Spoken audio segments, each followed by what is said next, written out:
next guest says that the inflation read today was fine. That inflation, though, the threat of it, it's still out there for markets and the economy. I want to bring in now SKTLS Space Crypto co-founder Cody. Cody, I know it's how do you pronounce it?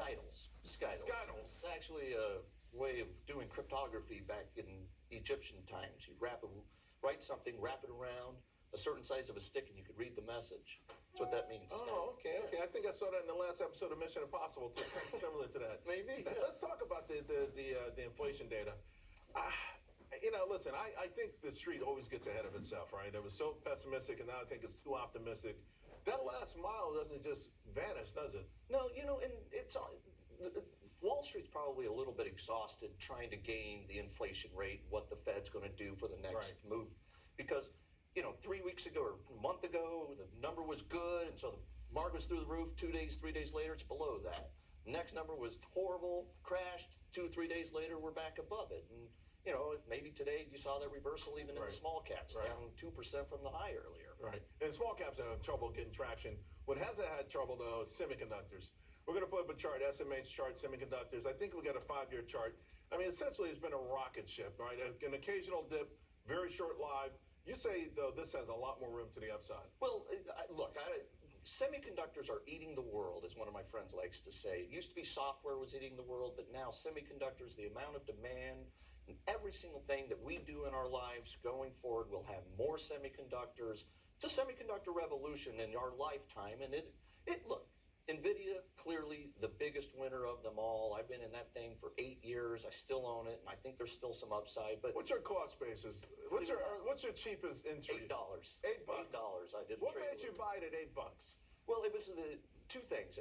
AI revolution was in the thought process. Also, the self-driving. They were by far the leaders and the chips that were going to help create self-driving. One thing I love about Nvidia is that a lot of non-market players, particularly young folks, they have much cheaper costs than Wall Street, because also for a while you had the chips for the mining, crypto mining. The gaming stuff has been hot in the past, so feels like non-Wall Streeters knew the value of this company before Wall Street figured it out. The crypto mining is an interesting point, because that was a sort of a flash in the pan for them maybe 5 or 6 years ago. But if you bought it because of the crypto mining hype, you're benefiting from the AI revolution and how they're driving it now. So speaking of driving, Apple got out of the EV business. I never thought they really were serious about it either, but they're out of it. And now officially, it looks like, listen, Tesla's got no major competitors. In the meantime, great story out yesterday. Tesla to unveil a new roadster. They're going to couple with SpaceX. So this thing sounds amazing. But what's more amazing than that, you say that Tesla could be a $30 trillion business. By the way, folks, can we zoom in on this, please? This is Cody's book. Most folks come out here with a piece of paper and say, this is my value proposition. This is our research report. No, this is a book. Okay, can they go to your website and get it? It's on Amazon. Go to Amazon. Check this thing out. 30 trillion.